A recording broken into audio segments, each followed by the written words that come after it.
Isang matinding pasabog ang lumabas sa Senado dahil isa-isang pinangalanan ng mag-asawang Biskaya ang ilang kongresista at opisyal ng DPWH na umano'y nang hihingi ng pera o kickback bago ma-approve.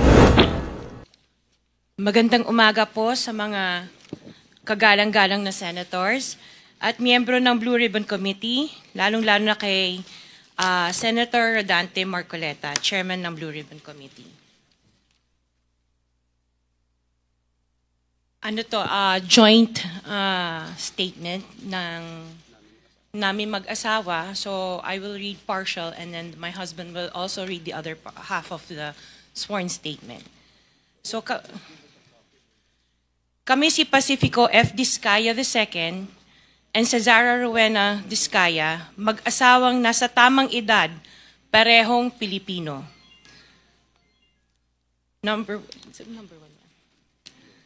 Number one, noong 2003, kaming mag-asawa ay tinayun ang kumpanya na pinangalan namin St. Gerard Construction.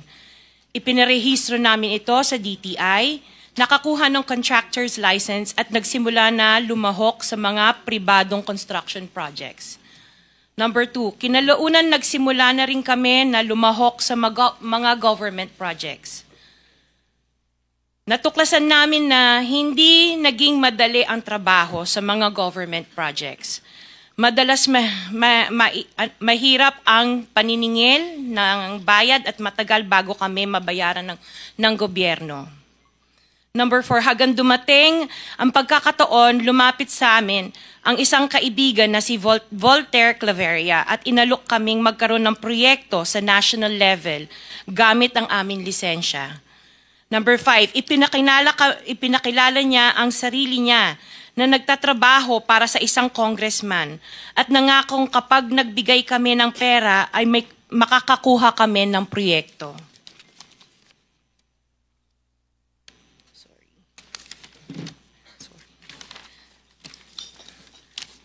Number 6, dahil wala kaming alam sa kalakaran sa pambansang proyekto sa gobyerno, nagtiwala kami at ibinigay ang lahat ng ipon naming mag-asawa. Sa kasamaang palad, niloko lang niya kami. Naglaho siya, dala ang pera naming mag-asawa. Nagpunta kami sa DPWH para i-report ang nangyari, pero hindi nila ito pinansin. Kahit ganon, hindi kami sumuko. Gusto ko pa rin gawin ng tama ang negosyo, kaya patuloy kaming sumasali sa mga biddings sa gobyerno. Sa kalaunan, ang kumpanya namin ay nanalo sa mga bidding sa mga proyekto sa national government sa pamamagitan ng patas na bidding. Ibinuhos namin ang lahat ng aming pagsisikap para maipakita ang kakayahan ng aming kumpanya na mayroong maayos na paggagawa, dekalidad na resulta, at natatapos sa tamang oras. Nagkaroon ng konting tagumpay ang St. Gerard Construction, kaya minabuti namin mag-asawa na mag-expand at bumuo ng ibang kumpanya tulad ng Alpha and Omega General Contractor and Development Corporation. Interjection, Mr. Chair. What is the interjection? Salamat, Mr. Chair. Kailangan ko lang pong umakyat sa office sandali para sa isang pulong, but hopefully pagbalik ay nandito pa rin sina Mr. and Ms. Discaya dahil meron din po akong mga tanong para sa kanila. Oh yes, Salamat we'll make po, sure Mr. that they Chair. will be here for your questioning. Mr. Chair, point Yes. of order. Bakit hindi nilang tayo bigyan ng kopya ng sworn affidavit imbis na basahin nila niya so we can para himayin namin yung kanyang sworn affidavit. We'll make sure that all the in order to members will save be time, given a copy, but the chairman is asking them to read it before us for the record. in order to save time, Mr. President, because we have been here since 9 o'clock. We already spent 2 hours and not even one of the senators have asked questions addressed to the resource persons present. I beg the indulgence of the good senator, but it is for the record. This is a sworn statement, at from this statement, kailangan dito sila matanong na mabuti. Proceed. Pakibilisan nyo lang para makatipid tayo ng panahon. Ngunit nung nagsimula ang makilala ang St. Gerard Construction, dumating naman ang panibagong pagsubok. Unti-unti nagsilapitan ang mga district engineers at mga regional directors ng DPWH at mga chiefs of staff na mga mambabatas na nag-aalok ng mga proyektong sinasabi nilang pondo ng mambabatas.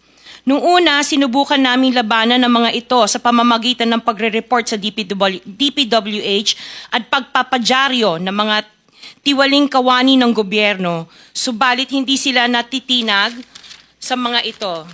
Sabi nila, dapat tanggapin namin ang realidad na dapat kaming magbayad sa mga pambabatas kung gusto po namin magpatuloy na magkaroon ng project sa gobyerno.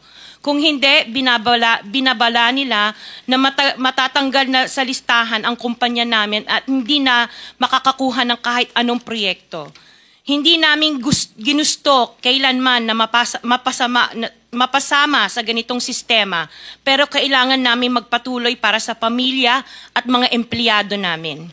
Dahil sa aming paglaban sa mga tiwaling bidding, maraming beses naming naranasan na ma-disqualify ng Bids and Awards Committee ng DPWH na hawak na mga mambabatas na nagpondo sa proyekto.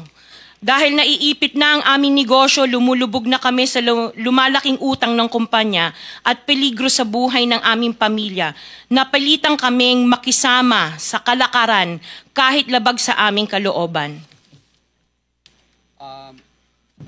Magandang umaga po, Mr. Chair at kagalang-galang na senators at miyembro ng Blue Ribbon Committee, lalong-lalo po kay Senator Rodante Marcoleta. Diretso na. Number 15, sorry po. 16, paulit-ulit kaming ginamit ng mga nasa pwesto sa sistemang ito. Wala kaming magawa dahil kung hindi kami makikisama, gagawa nila ng problema ang project na na-award sa amin sa pamamagitan ng mutual termination o pagkakaroon ng right-of-way problem na parehong nagdudulot ng hindi matuloy ang implementasyon ng mga proyekto. Matapos naming manalo sa mga bidding, may mga opisyal mula sa DPWS ang lumalapit sa amin para humingi at kumuha ng bahagi niya sa halaga ng proyekto. Ang hinihingi nilang porsyento ay hindi bababa sa 10% at umaabot pa sa 25% na naging kondisyon upang hindi maipit ang implementasyon ng kontrata. Ito ay binibigay namin sa kanila ng cash. Ang bawat transaksyon ay may karampatang voucher at ledger na nagsasaad ng mga araw at kung kailan nila ito natanggap. Ilan sa kanila ay sina Terence Calatrava, former Undersecretary of Office of the Presidential Assistant of the Visayas of the Philippines, Kong Roman Romulo of Pasig City, Kong Jojo Ang of Uswag Ilonggo Party List, Congressman Patrick Michael Vargas of Quezon City, Kong Juan Carlos Arjo Aitayde of Quezon City, Nicanor Nicky Briones of Aga Party List, Congressman Marcelino Marcy Teodoro of Marikina, Congressman Florida Robes of San Jose del Monte, Bulacan, Congressman Leandro Jesus Madroño of Romblon, Congressman Benjamin Benji Agarao Jr., Congressman Florencio Gabriel Bemnoel of Anwaray Party List, Kong Leo de Ode Tariela of Occidental Mindoro, Congressman Reynan Arrogancia of Quezon Province, Kong Marvin Rillo of Quezon City, Kong Teodoro Haresco of Aklan, Kong Antonieta Yudela of Zamboanga, Sibugay, Kong Dean Asisio of Caloocan, Kong Marivic Pilar of Quezon City. 21. Mayroon ding mga kinatawa ng ilang politiko na nakikipagtakbo sa amin upang manghingi ng porsyento kapalit ng mga porsyento ng mga proyekto. Ang mga porsyentong ito ay 25% ay ipinipilit sa amin bilang karaniwang kalakaran na wala akong kakainang tanggihan. Ilan sa kanila ay sina Regional Director Eduardo Virgilio of DPWS Region 5, Director Ramon Ariola III of Unified Management UPMO, District Engineer Henry Alcantara, DPWS Bulacan First, Undersecretary Robert Bernardo, District Engineer Aristotle Ramos of DPWS Metro First, Pasig City, District Engineer Manny Bulusan of DPWS North, Manila Deo, District Engineer Edgardo C. Pingol of DPW's Bulacan Subdeo, District Engineer Michael Rosaria of DPWH Quezon 2nd Deo. Karamihan sa mga kawani ng DPWH na nabanggit sa itaas ay paulit-ulit na binabanggit ang delivery ng pera ay para sa kay Saldico na dapat at least 25%. Si Kong Marvin Rillo naman ay ilang beses na binabanggit ang pangalan ni Speaker Martin Romualdez bilang kanyang malapit na kaibigan. 25. Sa tuwing umiinom kami sa Wine Story, sa BGC at sa Shangri-La Mall, sinasabi pa ni Kong Rillo na lahat ng kanyang request para sa pondo ay galing pa mismo sa unprogrammed funds at insertion na inaaprubahan ni Speaker. Ang tao ni Marvin Rillo na si Bogs Magalong ang pumupunta sa amin para kunin ang pera sa aming opisina o sa Wine Story. Si Kong Jojo ang naman lagi ring binabanggit sa lahat ng project sa kanya ay papondo ni Speaker at ni Saldico. Mataas ang hinihingi sa project, dagdag pa niya, hindi naman lahat ng pera ay para sa kanya, kundi para kay Speaker at kay Saldico. Sa lungsod ng Pasig naman, lumapit sa akin ang DPW's project engineer na si Angelita Garucha para kolektahin ang parte ni Kong Roman Romulo sa flood control projects noong 2022. Number 28. Pagdating ng 2025, si District Engineer Aristotle Ramos ang sumunod na nagpakilala na bagman ni Kong Roman Romulo kung saan 30% ang kanyang hiningi ay para kay Kong Roman Romulo. Sinabihan ko kay D.E. Ramos na masyado namang mataas, ngunit sinabi niya na walang magagawa dito dahil pondo ito galing sa unprogrammed funds at insertion galing sa taas.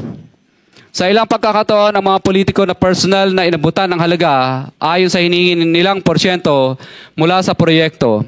Ang pagbabayad na ito ay hindi naman kagustuhan kundi isang hakbang na ginawa namin dahil sa matinding panggigipit. Ilan sa kanila ay sina Kong Antonieta Yudela kasama ang kanyang asawa, Kong Marvin Rillo of Quezon City, Kong Nikki Briones of Aga Party List, Arturo N. Ataide, ama ni Kong Arjo Ataide, Kong Florencio Gabriel Bem Noel of Anwaray Party List, Kong Eliandro Jesus Madroña of Romblon, Kong Benjamin Benji Agarao Jr. Bagamat naging matinding pagsubok ang kabawasan ng pondo na nakalaan sa proyekto, pilit at matapat naming sinusunod ang bawat espesifikasyon na nakasaad sa Program of Works na nakasaad sa proyekto ng DPWH.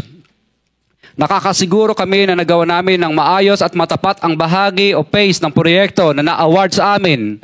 Sa katunayan, hindi kami mababayaran ng DPWH kung hindi ito dumaan at pumasa sa maraming material testing na naaayon sa design ng DPWH. Ina-assess at ini-inspect ng DPWH ang bawat proyekto base sa natapos na parte o accomplishment. Napilitan kami na i-absorb ang kabawasan na ito na nagdudulot ng maliit na kita o pagkalugi sa ilang projects. Para makabawi, dinadamihan na lang namin ang partisipasyon sa mga projects. Taliwas sa mga lumalabas na may mga impormasyon sa publiko, hindi kailanman kami gumawa ng ghost projects. At masugid kami nag-i-inspect sa lahat ng aming mga natapos na projects.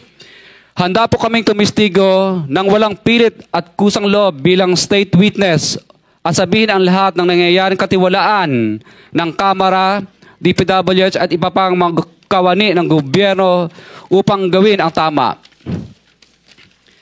Kami ay lubos na humihingi ng tulong sa Senate Blue Ribbon Committee na pinamumunuan ng buting Chairman Senator Dante Marcoleta at kay President Bongbong Marcos para sa proteksyon at seguridad ng aming pamilya. Ang salaysay na ito ay kusang loob namin ginawa at walang sino mang pumilit na gawin ito. Sa katotohanan ng lahat ay nilagdaan namin ang salaysay na ito ng kusang loob at walang pumipilit. Sign, Pacifico of Vizcaya, nagsasalaysay.